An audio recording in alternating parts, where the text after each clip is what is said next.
Good day, nerds, and welcome to episode 23 of the Nerd Cantina Show. Today we're going to cover a lot of the weekly nerd news. We're going to lead off with the latest coming out on this Game of Thrones prequel. There's some speculation around the Matrix prequel. We'll debate the validity of that. We know about the Lord of the Rings series coming out with Amazon, and now there's rumors of Amazon making a MMORPG around the Amazon series. We've got a new streaming service in competition with everybody else. Because why not? Yeah. And then we've got a lot of some funny news on the back end regarding some bathwater. I've been dying for this one. I've been dying to talk about this one. And then we're going to talk about us getting on board with this They Can't Stop Us All Area 51. Full show. Stick around. Let's do this, nerds. Calling back all nerds. Nerds!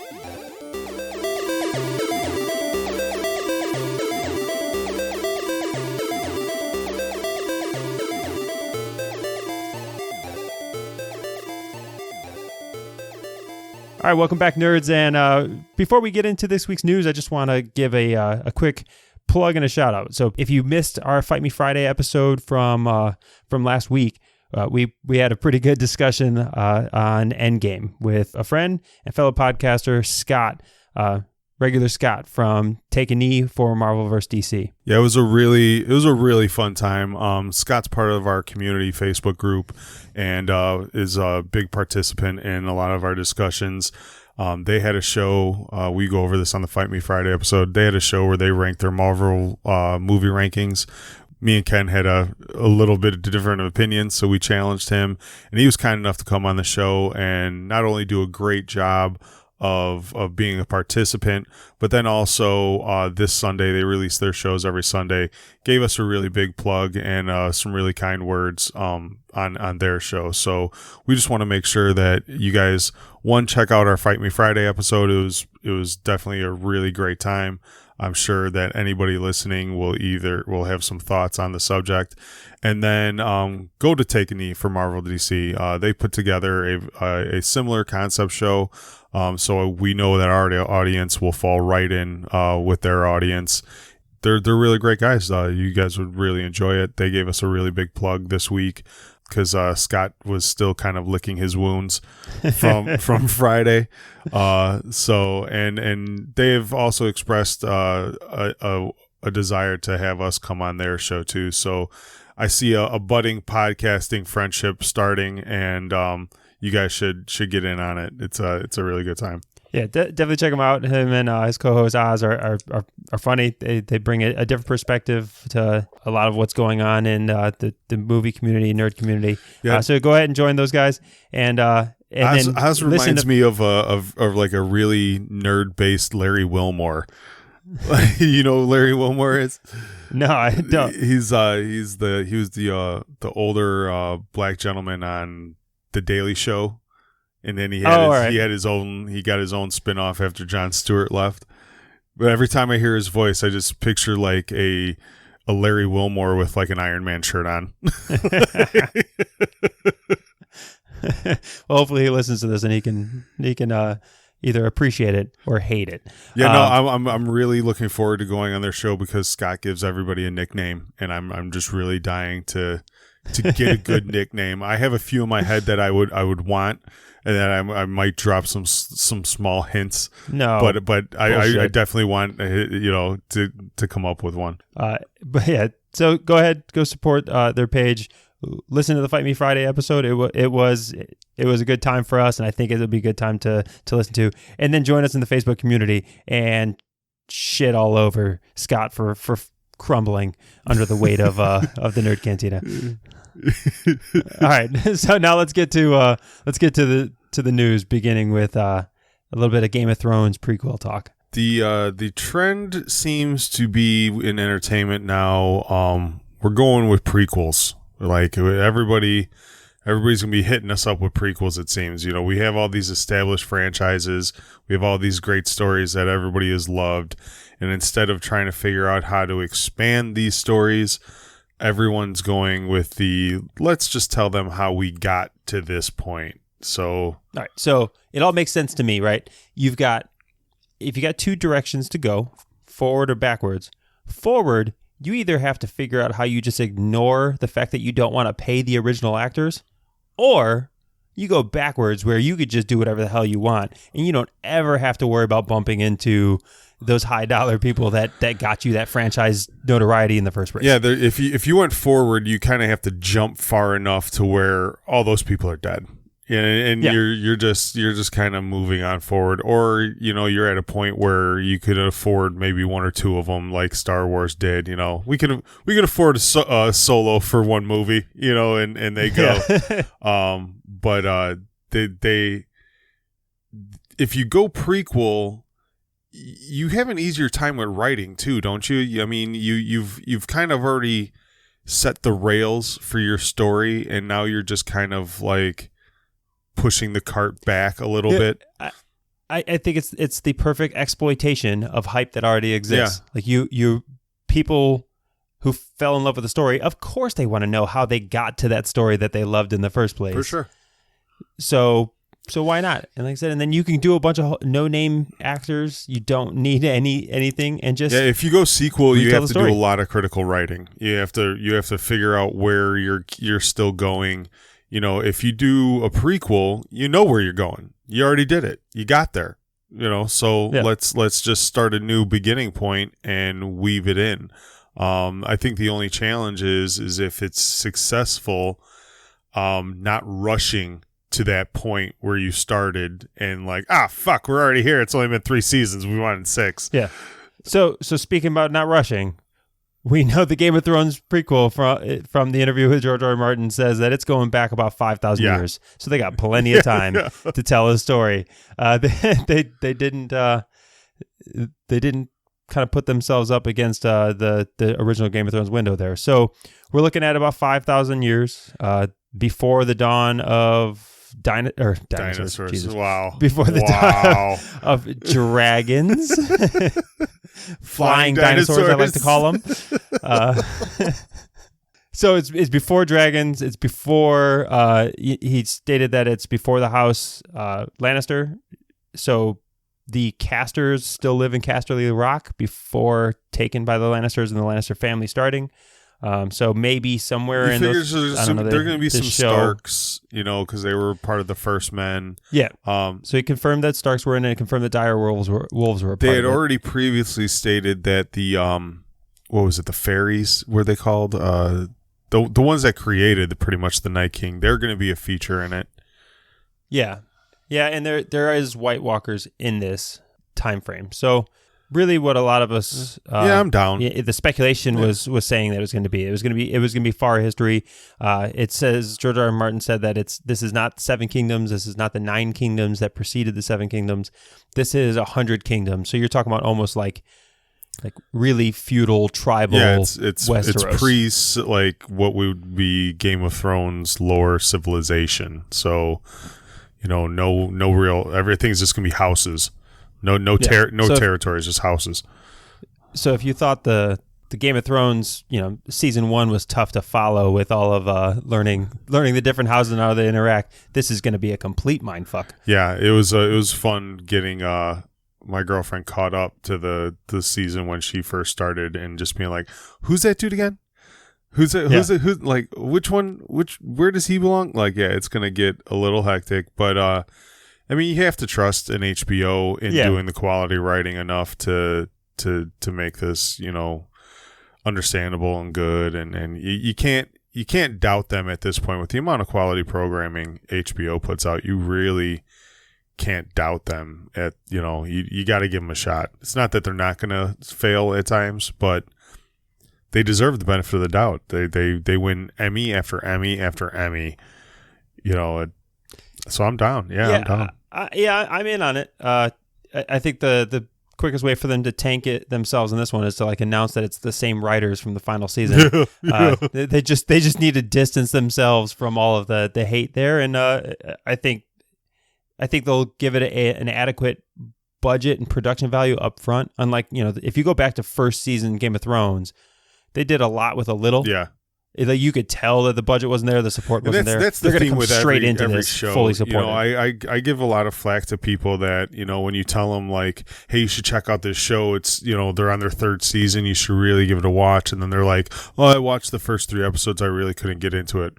Yeah, well, it was good enough to get 3 seasons, and it was good enough for me to recommend it to you. You have to understand that those first episodes, like, you can't really base a show off of its pilot, right? The pilot is got the least amount of funding. They don't even know if the show is going to get picked up. So they slap the best effort that they possibly can in this budget together to try to get people hooked.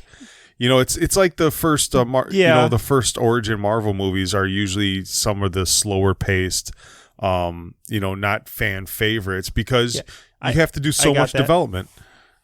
But there's a difference between like saying you got to watch a pretty good 2-hour movie to get to a really good 3-hour movie. If you tell me that, hey, the first 23 episode, hour-long episode season, you just got to get through that one, and then I'm not committing 20 hours into something. Well, see, like I look at it as like season. A show like Parks and Rec. So Parks and Rec is one of my favorite shows of all time. We can have that Fight Me Friday because I think Parks and Rec shits all over The Office. I said it. I said it. What? So the first season of Parks and Rec is really rough. But the first season of these TV shows most times are half seasons. So most seasons are about 22 episodes. A lot of times with these first seasons, you only get anywhere from 8 to 16 episodes. So you can really pound through them and just have the faith that if it got picked up, it obviously had a following. It obviously has a following for a reason. If it was recommended to you, either you have shitty friends because it's not a good show, or you should probably listen to your friends. It's probably good. And just kind of push through maybe those first episodes that you're like, yeah, I don't know about this, and see what goes on in the second seasons. But yeah, you're right. With HBO having the success of Game of Thrones, they have no reason to not believe that this show is going to be at least a portion of the audience that it did before, and dump a decent amount of money into it. Yeah, I think they'll come out. I'm excited for it. I'll take a look at and watch it. We'll see where we watch that. We'll talk about that here in a minute. But another prequel that, following that vein that we've already talked about, we continue to get leaks and discussions around the Matrix prequel. Yeah, I think this, so if this isn't just a rumor, made up by a blog that wants to just get clicks, this might be a rumor leaked to see, you know what I mean? We talk about that a lot. They leak these rumors just to see how the Twitter reaction is and if they should go forward. So if that's the case, I think everyone would be on board with a Matrix prequel focusing on a younger Morpheus because, in the Matrix, he's a little bit older. You don't know if, because essentially it's the Matrix. So I could jack in as a 10-year-old and walk around in the Matrix as a 40-year-old. So there might not be a correlation as to how you look in the Matrix if you're uber powerful, But you figure it's going to at least give you some insight on, how a lot of stuff with the Oracle, a lot of stuff with him progressing with his role of having that vision of finding Neo and things like that. So it could be interesting. Could be really. Yeah, it could be interesting. Michael B. Jordan he'd be an adequate casting for it to me. He said we picked this up, and a lot of people on the internet picked this up. We got this covered.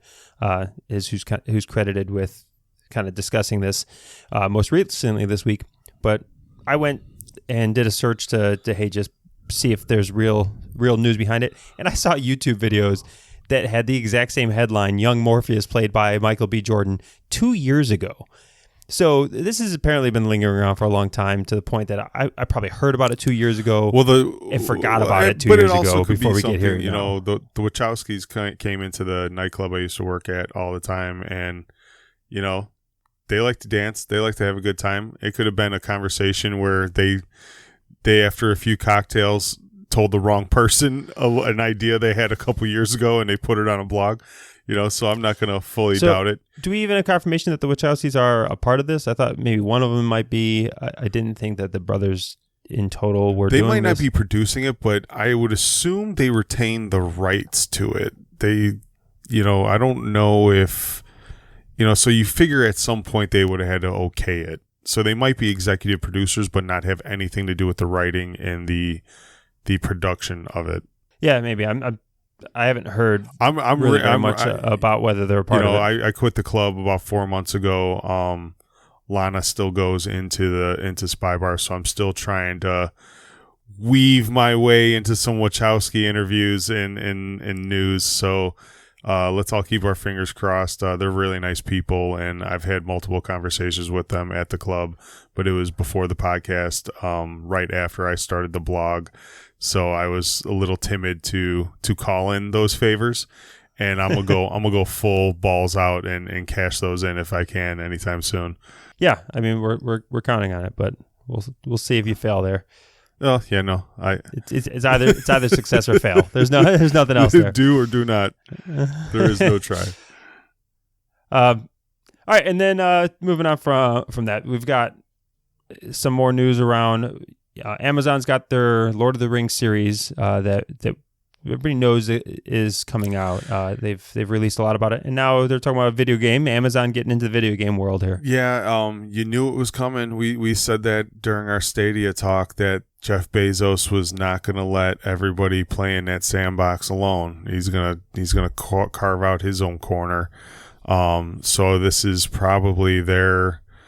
I don't know if they're going to go as far as Google yet, as in like the Stadia realm where they are actual there's no consoles anymore, but they're entire, they take on the entirety of the process, or if Amazon's just going to go kind of a route like Blizzard and just be straight developers. But yeah, here they go. They're dipping their toe into that water. MMORPGs are big. I mean, World of Warcraft still doesn't have the following that it did before, but it's still, millions of people play it. Lord of the Rings has a huge following, so that might be enough to get a lot of people to port over or get old WoW heads to, all right, I'll play along. Let's see what this is about. So, it's interesting. On the video game front, I do think, this is probably, the start. I won't be surprised when all of a sudden, before we get to this game, other games are announced, and then all of a sudden an Alexa-enabled controller is announced, and then it just turns into, the cloud gaming service that's similar in structure to what we're seeing from Stadia. And they're going to try to all do it preceding the next console to just say, oh, that's cute. You guys are still using boxes? Yeah, so Stadia, use internet with Stadia shit on E3 by releasing their video 1 week before the announcements for the new console. Amazon could rightfully have this all set up so the week before the new Xbox releases, they're just like, hey, don't buy that $600 box. Just buy this $50 Alexa enabled controller and a Fire Stick, and you're good to go. That's I foresee it absolutely being probably a part of their business model. Amazon has no problem throwing money at every single arm of every industry they have the entire possible, infrastructure, and just right? seeing if they fail. And so they'll do it, see if it works. If it doesn't work, then they just say, sorry shareholders, no big deal. Yeah, and nobody cares. Nobody ever questions Amazon. Yeah. So. I fully do expect they this. They bought a fucking doorbell for $1 billion. Like, they're straight. You know what I'm saying? They're straight. So I do think that that's going to happen. I don't know if how this Lord of the Rings game's going to play out. They did hire some legacy developers from World of Warcraft, from EverQuest. So they've got some. So those are the notoriety ones in there. that are like, okay, so you got some WoW developers, you got some EverQuest developers. You're hoping that it's the ones that were a pivotal part of the up and coming of those franchises, not the shitheads that couldn't keep up. And then they say, we got some Destiny developers, and that doesn't mean shit to me. Like, really, that doesn't mean shit to me. That game was so shittily produced and pushed out to the world. Like they had the writers quit halfway through, and they hodgepodged this storyline back together. They released the game, and the 2 raids and a lot of the dungeons that were supposed to come with the game, they couldn't fit in the game. They had to finish, so they pushed them out as expansion packs. So if that's the model they bring with Destiny, like, we're just going to push the skeleton of a game out, and then we'll just charge everybody for what is actually the complete game afterwards. They could save me with that bullshit. Well, either way, we'll see it at some point in time. I think it's 2020 looking at. So yeah, when this decade wraps, we're in for some like really interesting shit. The 2020s are going to be are going to be really interesting to see where gaming goes, where TV goes with all these streaming services. Amazon, like we said, they developed this game to coincide with the $1 billion they're going to be throwing at their TV shows to up the Prime streaming service. Like, it's going to be really, really interesting. Yeah, and I mean that transitions perfectly into what 2020 is bringing in the realm of the streaming services entertainment. So news broke about HBO Max. Yeah, and so it's a little confusing to me. So maybe you've read enough to where you can clarify this for me. So HBO Now and HBO Go are still going to be separate. Probably at first. And so if you have an HBO subscription, you get the Now or the Go, but you won't get the next, what is it, HBO Max, they're calling it, right? Yeah, so HBO Max, it is weird that they titled it HBO Max, and I think it's just because, Warner Media, Warner Brothers, they didn't want to call it like Warner Brothers Network or whatever they want to call it, probably just because HBO has way better name recognition than Warner. Like, people trust HBO more than they trust Warner. But it's the Warner Brothers studios, Warner Media's, and this is kind of another services. Fucking Nerdstradamus, man. Like, what did we say? Said Warner Brothers is going to have to team up with some fucking streaming service to save their fucking ass. We said Netflix originally because Netflix has taken some L's, but look at here. Warner Brothers is porting a lot of their shit over to HBO now. Well, yeah. So now what you're looking at with Warner Brothers, and that's what I think is confusing. I actually think they failed by titling this HBO Max. I think it conceals. Everybody's just thinking, well, this is just another HBO streaming service. Like, I can already see all the legacy HBO stuff on HBO Now or HBO Go. But no, it's bringing in all of Warner properties. So you've got your New Line Cinemas, you've got your Warner Brothers properties, all of DC Entertainment falls under Warner. So you've got CW's owned by Warner. So all of the Arrowverse immediately will, whenever their contracts end, because there's a lot of Arrowverse stuff on Netflix, as soon as those contracts end, they probably port directly over to HBO Max. Cartoon Network, Adult Swim, all of that is a part of Warner Media, as well as TBS, TNT. Yeah, there's a lot. Turner Classic Movies. There's a lot of old movies, a lot of historic, like, you're talking about old westerns and stuff that all fall under Warner Media. Where does the original HBO content sit? So, like, are you going to be able to watch Game of Thrones on HBO Max? Are you going to be able to watch Westworld? That's why I say eventually. I think up front, just so that way, everybody keeps their HBO Now and HBO Go subscriptions for now. They're just leaving them as separate entities. To me, this is just another sign that cable is going to fucking die. Just like video game, it's dead. Video game consoles are going to be a thing of the past. Your cable box is going to be a thing of the fucking past. It has to die. It should die too. The amount of money you pay for cable, hey, we're giving you 400 channels, and your ass is only watching at the most 30 of them. Like, so really, what are we paying for? Like, give me streaming options. Let me pick and choose my channels. I ideally hope we get to a day where it's like, look, pay this money for a streaming service. Tier 1, pick 15 channels, any 15 channels you want. Tier 2, you get 25 channels. Pick any 25 that you want. And you're able to structure your own packages based on your viewing pleasure, your interests. But channels are obsolete. Like, what do I need a channel for? I don't. Well, yeah, technically it's not a channel anymore once you have a streaming. You're not flipping channels anymore. But you know what I mean. So it really makes it down to where the production companies are the controllers of all content. The TNT network, TBS, it's who owns them that now owns the rights to all the streaming rights to these things. So what's the point of the network itself? Well, you run it. I think the whole model has to fall apart. What the flaw in the model is, or what it's not necessarily a flaw, but it's what developers are going to have to figure out is, so if I have a really popular TV show on a network and you have a mediocre TV show on the same network, our ad revenues are different, right? So they will have to figure out a way to quantify the streaming numbers and focus on what ads get ported during these shows. And then if it's ad free, how do you work that revenue out?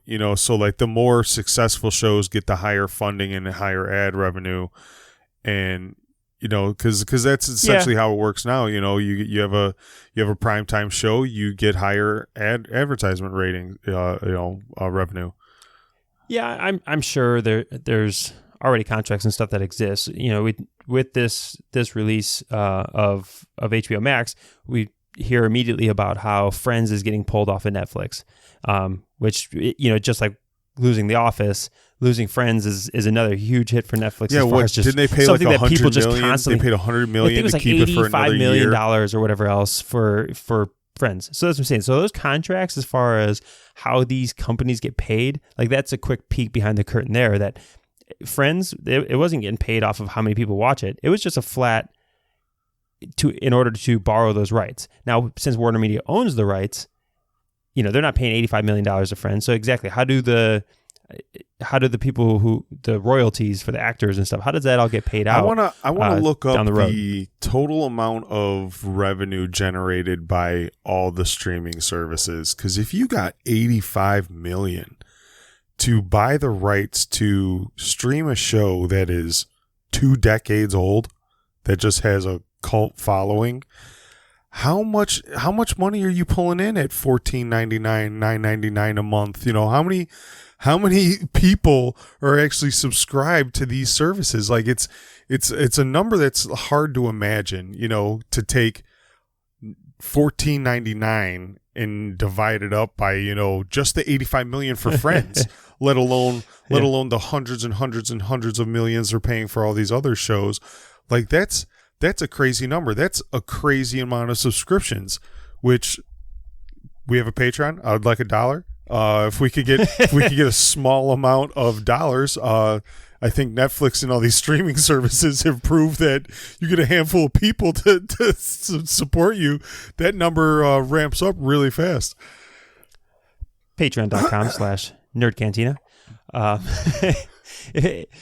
But yeah, I'm trying to. You can keep talking. I'm trying to see if I could pull their earnings report for Netflix and let you know exactly. Well, I think the one last year's tax earnings were something like the 800 million. You know what I mean? Tax earnings. That's for dummies. Yeah, like that's just what they tell you they made.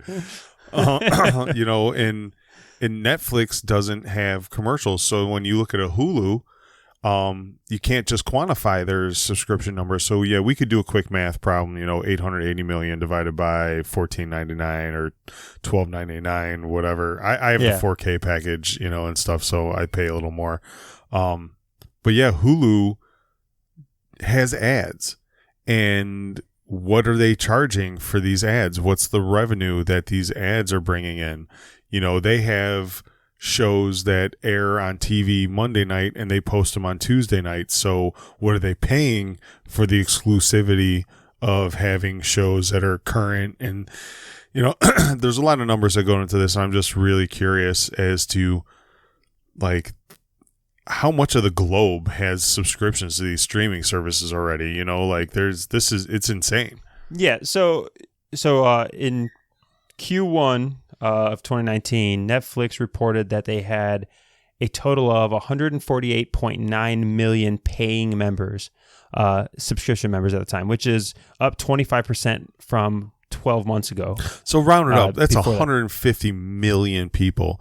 You know, which by the way means that there's 600 million viewers. It's just 400 million people are borrowing passwords and just sharing login information. Says the dude who has a profile on my Hulu. Don't worry about that. Actually, if you're a Sprint customer, you get Hulu for free. Well, are you a Sprint customer? Yeah. Oh, well then, why do you have a profile on my Hulu? Because you made me one, but I don't know how to use it. You know, so like, yeah, 150 million people with one streaming service. And yes, that's a lot of people. That's a lot of money generated.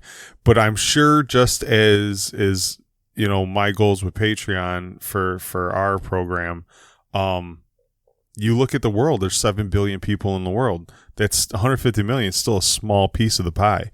You know, and which is why Netflix isn't sweating the fact that right now they still think that there's plenty of space for them to continue to grow even with other streaming services coming out. I honestly have to agree, you know, because they have Netflix is available in other countries and around the world. So for them to settle and say, you know, we're comfortable with 150 million would be stupid. You know, if I was a shareholder, I'd be like, nah, man, you need to pump those numbers. You need to get those numbers up. But yeah, I mean, so you got to think just purely based off of the $14 a month from that amount of people. You're talking about over $2 billion in just pure subscription money coming in. Yeah, that's so insane. 85 million for, you know, that's probably one of the biggest contracts they have is for Friends. Not a big deal. Yeah, no. Well, you figure if they reported 880 million profit, you know, that's 1.2 billion they're spending on content. You know, like, holy shit. like, these are numbers you can't imagine. These are things like you can't picture that in your head, you know, like all from some dudes who just decided to start mailing us DVDs a couple years ago. Yeah, mailing us DVDs. Like and yeah. Like and then you got the red boxes of the world still trying to be mobile blockbusters. Yeah, I don't know how long until those things are dead. I have friends that work for Redbox. They said that he said they're not hurting. I literally just fixed an air conditioner for a dude who worked for Redbox the other day, and I was asking him, you know, like, how are you guys doing in this day and age of streaming and stuff like that? And there's still a lot of people that when they get out of the grocery store and they got their cart full of jewel bags, and they walk past that Redbox machine, they look over and say, oh, I haven't seen that movie yet. And they slide $1 in and they get their disc and they just return it when they get back to the store. I'm waiting for like Redbox to just come up with like a $9.99 a month, and you can come to this box and get, you know, whatever movie you want. Like, I'm just waiting for like Amazon Prime and stuff like that to just start like making just similar price decisions. Why is Redbox able to let me watch a movie for $1.99? But if I just want to rent a movie on Amazon, I'm paying like $8 to do it. Same it's thing. Like, are you kidding me? I occasionally will rent a movie off the Xbox, you know, Microsoft store to watch through my Xbox. And yeah, like, why are they not all 99 cents? Like, if Redbox can do it, and they have overhead, they have discs, they have little machines they need, like, Hood it costs you nothing to. it costs you nothing to just deliver the content you already have in your cloud to me. You're sending data. Why in the world did it cost me 5 times more to watch it through you? I've thought that same thing. Like $6. You're gonna charge me $6 to stream this movie? I don't even get to keep it. Like, fuck you, pal. Fuck you. Well, I think we've got to move on. Is that up for entertainment news? I think we're good on our entertainment news.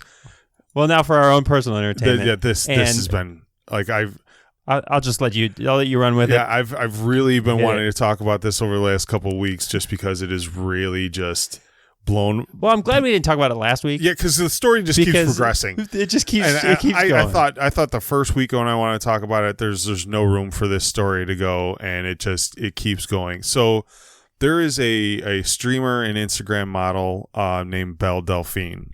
She's 19 years old. Cute girl, all about gaming, does some racy kind of pictures, but nothing nude, nothing too crude.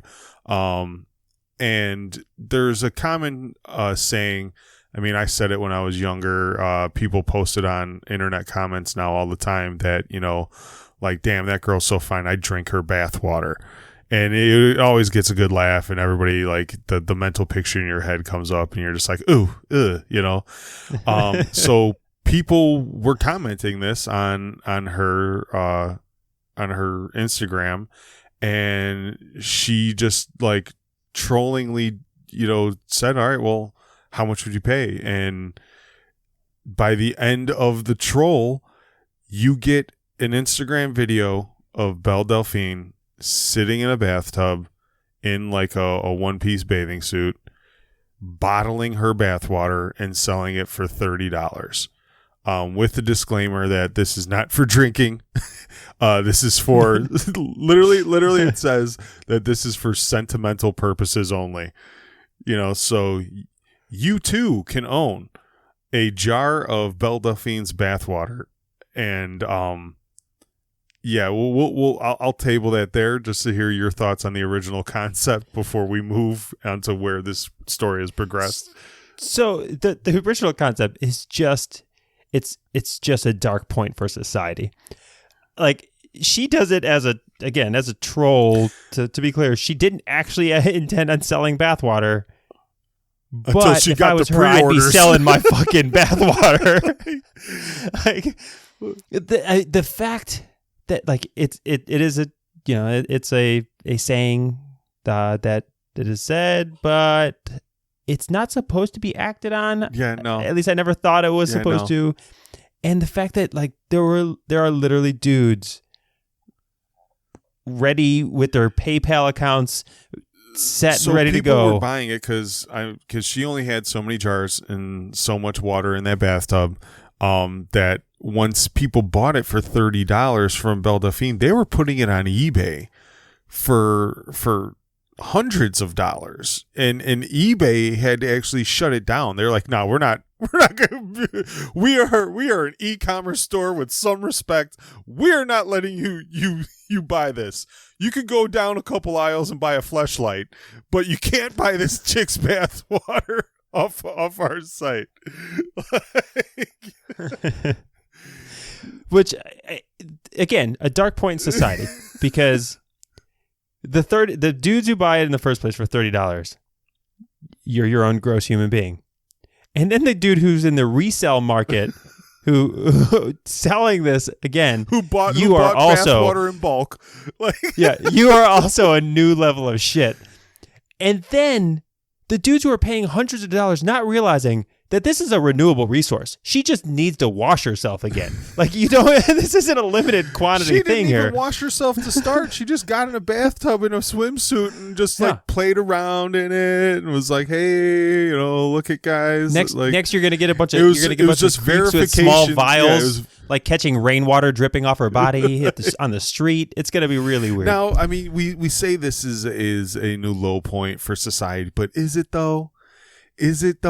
Like, it's not new low. It's a new just public an example low. of It's how a new low. public low. So what goes on in the dark alleys, in the dark corners of basement clubs, in rooms in people's private, are far worse than selling your bathwater. All right, you can turn on a late night HBO TV show and see what people do behind closed doors for money, and truly be ashamed of the human race. Oh yeah, I didn't say this was a new low. I just said this is illuminating a dark point in society, but it's definitely not the pit of society for sure. And I mean, honest to God, I'm kind of, I guess you would say, more what would be progressive on issues like this. Hey, man, dudes want to buy her bathwater, bottle that shit up, girl. Sell that shit. Pay that rent. Pay that rent. Buy a new car. Like, if there was a horde of pimply, awkward women out there wanting me to bottle up my bathwater, I'd have jars stacked to the ceiling ready to distribute. Like, put that shame away. It's not your fault that dudes are creepy, but you should benefit off of it if it costs you nothing. And really, I mean, I don't even think it takes any dignity away from her or anything like that, because she's already stated, I'm not going to go nude for you guys. I'm not going to take nude pictures. I'm not, she has her line. She's drawn her line. I think this walks right up to that line, but she's drawn the line, and anything above that line, if she's going to monetize it, man, do you, boo, do you? Well, for those that are worried about equality in the patriarchy, this is a clear demonstration that the men don't hold the power for shit. Men don't hold the power, nor should we. We are just fucking idiot animals who clearly should not be in charge of anything. And women can absolutely rule us with apparently bathwater and a YouTube channel. We have all of society fighting for equal pay for a soccer team, while women are selling bathwater to dudes and making a fortune and claiming that there's an unfairness in the world. Yeah, I think it's pretty unfair that I can't sell my bathwater for profit also. So yeah, it's really fucked up where we put our value here.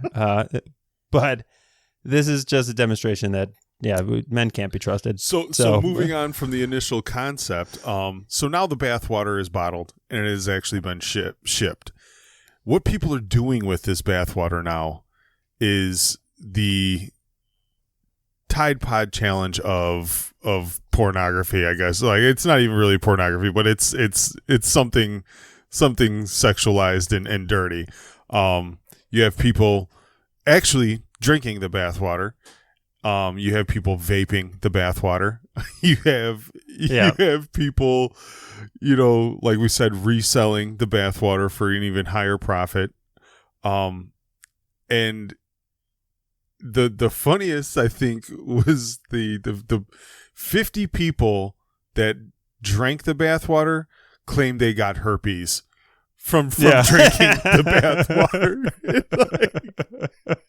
I don't think that's how it works, because if it does, I'm never getting in a public pool ever again. Like, ever again. So I'm not quite sure that's how that goes down. But yeah, like, when I first shared the article with you that this was going on, and I spaced during our outline talk the week of, and then this article comes out, and I'm like, oh shit, like, and I feel like I'm sending you an article a week regarding this story, because it keeps, to me, this is just gold. This is gold, nerd gold. It really is nerd gold for sure. It's absurd. It just shows why nerds are nerds, how deeply passionate we are over just meaningless things. Well, it's gotten to the point now where people are petitioning their other favorite gamer girl streamers, like, "Hey, you gonna bottle your bathwater too? Can I get some? Can I get some of that? Can I get some of that? What was the other girl's name that that Pokimane? So everyone's bombarding Pokimane with bathwater requests, and she's just like, "No, dudes, like, this is getting this, like, I can't do it. Like, I can't do it." Which, if that's the stance she wants to have, that's her right too. But I'm pretty sure Pokimane's got bills to pay. So I like how one of the articles you sent, and we'll link these in our show notes at thenerdcantina.com/show23. But one of the articles, like, it does the math on how much a $30 jar gets you in a 70-gallon bathtub. If you jar all of the water, it equals $44,000 fucking dollars. And you can do that every day. You can do it every day. If I'm Pokimane, like, I'm in on this. Like this is happening. I don't know when the bathwater door is going to shut on me, but I'm getting in while I can. This is like the new Beanie Baby trend. So you got to get in while the oven's hot. Yeah. Like you're talking about a college education paid for by some bathwater. That's what I'm saying, man. Just do That's it. what I'm saying. All you young streamers out there, you got student loans to pay for. Like, you know, I mean, women have been getting on the pole for decades to better their lives. You know, there's no pole involved. There's no nudity involved. You're going to pull the drain on that bathtub and let that water go down to the sewer anyways. You might as well turn it into $45,000. Like, honest to God, I have 2 daughters, and if my daughter came to me and was just like, yeah, I don't know why, Dad, but all these guys think I'm hot and they want to buy my bath water, sell that shit. Put it in an IRA. Like, take that money, do a startup, you know, do something worthy with the money. But I mean, yeah, I don't it's definitely creepy. It's definitely weird. But I at no point do I think it's degrading. You know, like, I think it far says more about the people buying the bathwater than someone willing to bottle it up. But it is great. I'm sure it's not the end of it. In a month from now, we're going to be talking about Belle Delphine selling her toenails, or whatever other gross thing that. That's what like puzzles me too. Is like, where do we go from here? Like, where do we go from here? Because you've always had the weird, creepy guys, you know, buying used underwear offline, and, you know, like, there's a lot of adult stars that sell, you know, used articles of clothing and things like that. This is a new kind of like realm we're entering in, because to send someone like a pair of your used underwear, used panties, or anything, that does kind of cross into a like, I don't know, I feel a little dirty doing this, you know. We're getting into a realm where the people that are participating in the selling don't feel as dirty, but it's still just as creepy. You know, so where does this pivot to? You know, I'm selling my used Q-tips online for $50. You want some of my earwax? Here you go, buddy. Again, I'm not mad at any of this. If there's a market, if there's a market for my used underwear, I don't care. Just that could be a tier on Patreon. Just let me know. Steve or Ken at the Nerd Cantina. just let me know your price. I'll put it on Patreon. We can do this. Like, we have a new $30 tier at Patreon. Yeah, I mean, I'll give you a new pair a month. It's fine. You know, I'm just waiting for, like, you know, Ron Jeremy to start bottling farts, and like, you know, like, where do we go from here? Like, it's so, you know, it can't get any better. It's like a bad SNL skit come to life, man, and I can't get enough of this story. I really can't. Oh yeah, no, I'm super curious to see. Now that I've Googled it like twice, I'm in the algorithm. So every time something crazy like this happens, it's going to come to my feed. To me, I've clicked enough links now to where I'm getting alerts on my phone about it. Like, I literally just typed into my Google search. I typed in, all I got to was BEL, right? There's a lot. There's a lot that I could still go to with BEL. And I got to BEL, and the auto recommendation, the top one on there, was Belle Delphine bathwater. So it knows I'm coming. It knows I want it. And so at this point in time, I'm just going to get these new stories every day. So we're coming back, Nerd Cantina, with some more talk on bathwater and toenails. We will keep you updated on the bathwater situation. Speaking of coming in hot, we have a very interesting story that is going to pop. What is it, September? Is that the event date? Yeah, September 20th. Okay, so September 20th. Mark it down in your calendar. Yeah, we are. You've got a little over 2 months to gather your bulletproof suits. your riot gear. So in 2 months, we will have either physical evidence of aliens or a bunch of badly beaten or dead tinfoil hat wearing members of society, because there has now been an event created on Facebook to storm Area 51. They can't kill us all. That is the theme. They can't stop us all. They don't want to die. That's they don't intentionally want to become martyrs for the cause of uncovering the truth, but they may become martyrs for uncovering the cause of uncovering the truth here. I'm all for this. I am so for this in any scenario that it ends. In the worst case scenario, it is Darwinism at its finest. In the best case scenario, I get to meet ET. Like I'm for everything in between also. Like I'm gung ho to, like, I hope some TV network hovers over Area 51 in a helicopter, captures it all. Oh God, they can't. They'd get shot down. We need reporters on the field. Like I want full exclusivity on all this shit. Well, I mean, the lore behind Area 51 is great. It is interesting.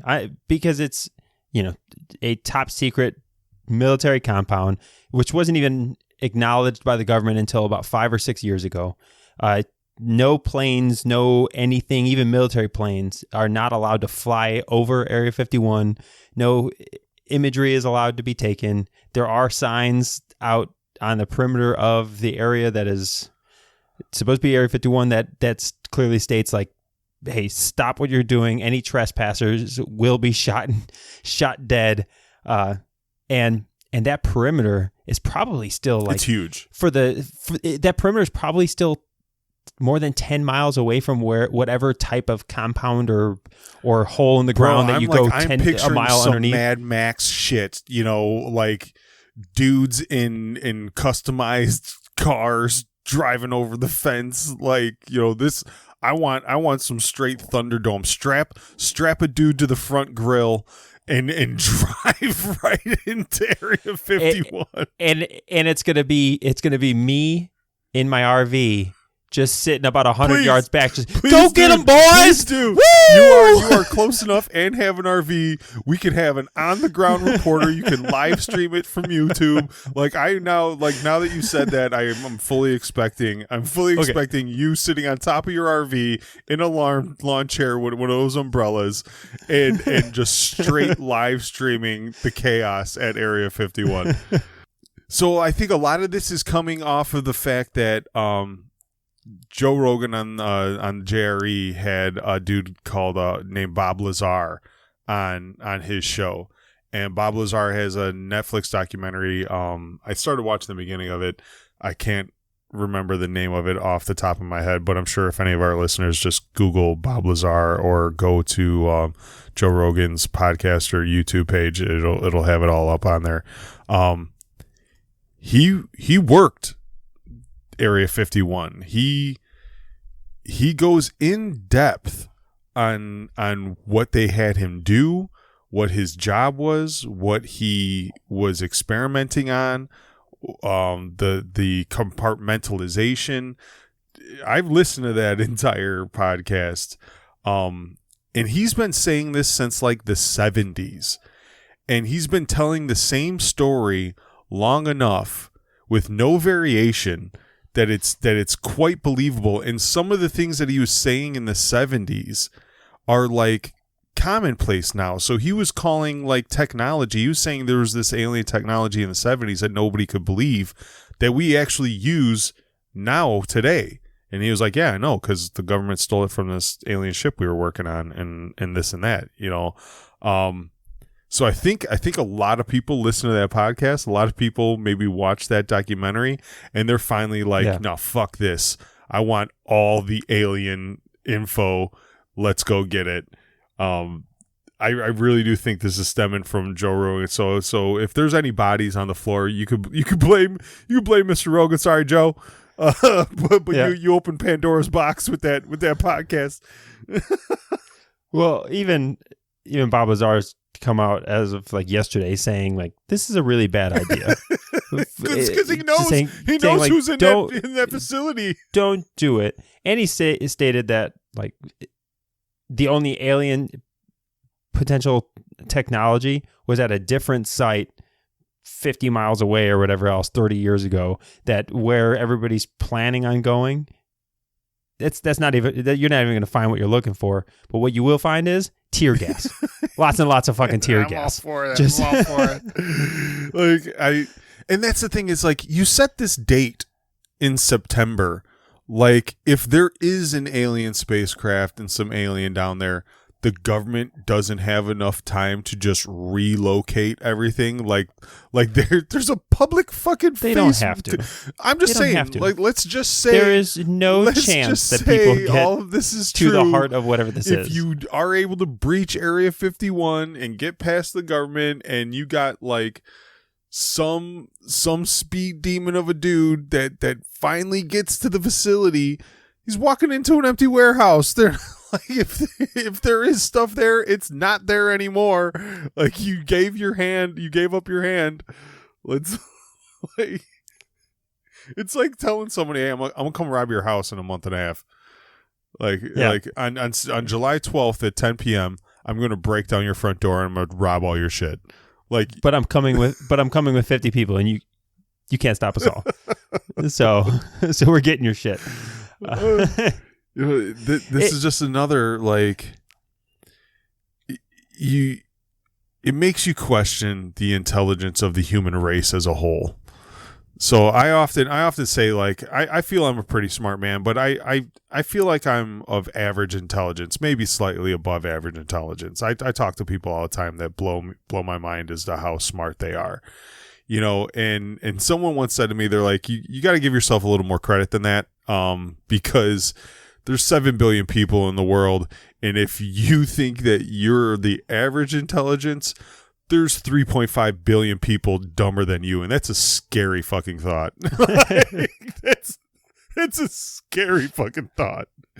And this right here is the shit that confirms that, like, yeah, like, So are you saying that you're now convinced that you're dumber? So maybe there's only 1 billion people dumber than you? No, I think my rankings are climbing with every story that comes out like this, and with every Facebook event that comes out, with every flat earther documentary.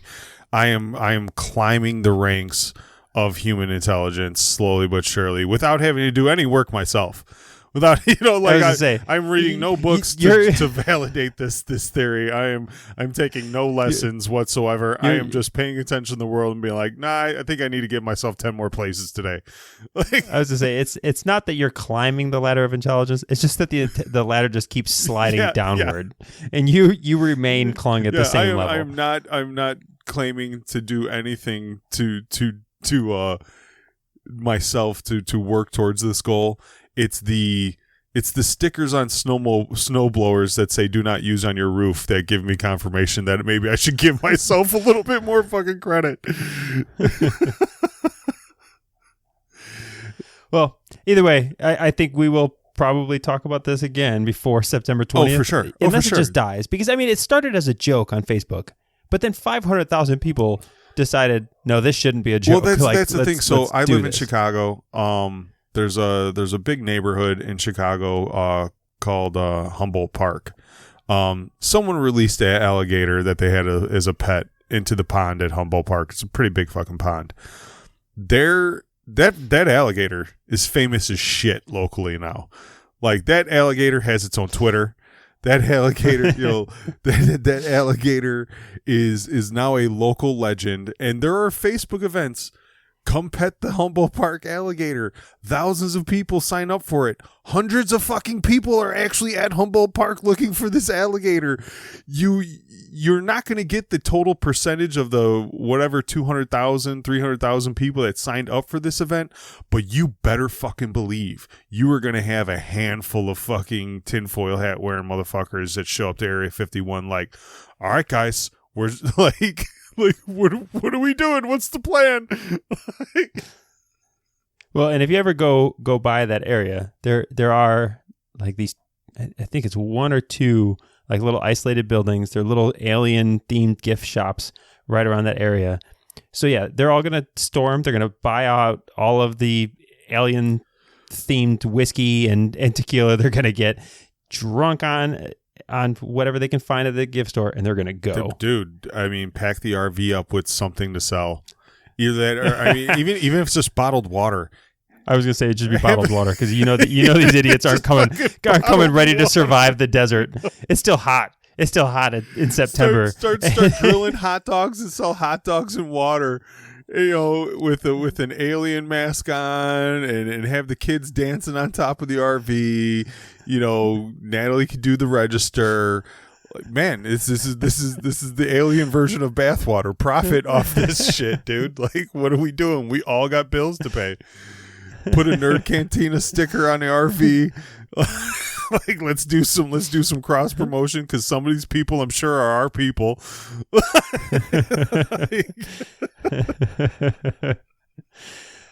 Well, we'll have to see if this gains more steam. Maybe I'll have to plan a trip. But like I said, September 20th isn't very far away, so we'll have to watch and see if this dies or not. It's a week before my birthday, and I'm hoping I get a good birthday gift. For humanity, I hope this just disappears. But you get there's now celebrities joking about it. The best part of this all, though, and today being Meme Monday, I'll drop one of my favorite ones on the Facebook group today. But the memes and things coming out of this storm Area 51 thing. How club's going to be after we raid Area 51? Like, the memes are straight fire. Straight fire has been just some great internetisms, right? Whether it results in the death of many conspiracy theory nerds out there, that's unfortunate.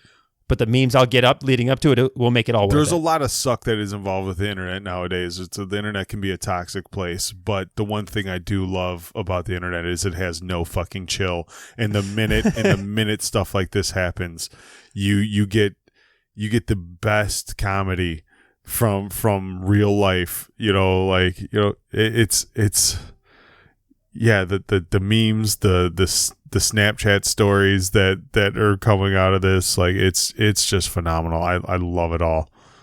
I'm so down. But before we wrap up, I did want to say I remember what I wanted to mention when we talked pre-show, that I forgot something. But I didn't do a movie review this week. My dumbass left my debit card at a restaurant, and I had to cancel my debit card, so my AMC A-list couldn't renew. And I was like, fuck that. I'm not paying for a movie that I normally get for free. And the only thing that came out this week that I thought I should see is either Midsummer or that Stuber movie, just because it's got Batista in it, and I wanted to see how his acting skills are not dressed in green, and it's a comedy, so I could always get baked and go see a comedy. I'll probably still go see that this weekend after I get my new debit card. But in the movie realm, there is a really good Tom Hanks produced show on CNN right now called Movies, where they go throughout the decades and really go in depth of how movies have popular movies of the decade, how they were made, who made them. It's actually a really good show. So they did the 80s last week. They did the 90s last night. It comes on Sunday nights at 8. They're going to do the 2000s next week. And it's not, I don't know if they did anyone before the 80s. I think the 80s was the first one. So it's not like this nostalgic look at like Casablanca and stuff that like our generation and our audience can't relate to. They started at the 80s, so the minute that first episode aired, they hit my heartstrings. It was all the movies that I grew up with as a child. And then last night in the 90s, man, you forget how many really good movies come out in a decade. And it's cool to see. There's a handful that I don't think I've ever seen before that made the list that I need to go watch. Definitely a handful of movies that I haven't watched in a long time, and now that I'm older and have a different maturity level, I guess you could say, I would like to go and review and maybe see if I have a different perspective that now that I'm a father and a lot older in life. But I highly recommend that our audience either finds it on demand, starts DVRing it. They play it in reruns. I'm sure you can catch it if you want, but go check it out. We have I have my girlfriend's friend, close friend. Her brother is actually one of the producers of the show at CNN. He produces a lot of the music of the decade shows, like all these decade shows. He's one of the producers. So I know one of the producers of the show. It's very well done. I talked to him last year at a 4th of July party and had the conversation on what goes into making the music shows that they did. And he had let me know that they were doing one on the movies, and it's out now. And I really suggest that if you're a movie lover like myself, that you watch these shows. They're really good. Okay. Yeah, I didn't know anything about this. I might have to go look at it myself. And they're see 2 if, hours long, so they're you know, but that's with commercials. So like if you fast forward the commercials on demand, or if you DVR it, you could probably pound it out in an hour and a half. But it's produced by Tom Hanks. They get interviews with Spielberg, Ron Howard, like all the big directors and actors of our time. Are all giving their testimonials on how these movies shaped their lives, shaped society, shaped the way the directions of filming went, for the future. So it's actually, I really enjoyed it. I watched them both on release, and yeah, so I just highly suggest our audience goes out and watch those. All right. Well, I think that wraps up a week's worth of news here, and as always, I want to close the show just by asking our fans to continue to support the Nerd Cantina. We mentioned a few things throughout the episode that we really hope that you engage in, right? First and foremost being the community that we have established through the nerdcantina.com/community. It'll redirect you to the Facebook group, request access, and join us as we continue to have good conversations there. And then also our Patreon page. So at patreon.com/nerdcantina, that'll take us there. Any support that we can get through Patreon goes a long way towards us just delivering better content, more timely, and increasing our production. And not only are you supporting the show and our efforts here, but I got a pile of stickers here to give away. We ordered a bunch of magnets. We're trying to give you a little bit of swag with your support. But what we truly hope is that, me and Ken put a lot of our free time into producing the show. We both have very demanding day jobs. We both have 2 children and spouses that we have to attend to. So to produce the show and provide the content and run the groups and everything, it's a lot of work for us. So any support that takes a little bit of the financial burden away from this is a big help, and also lets us know that our work isn't going unnoticed.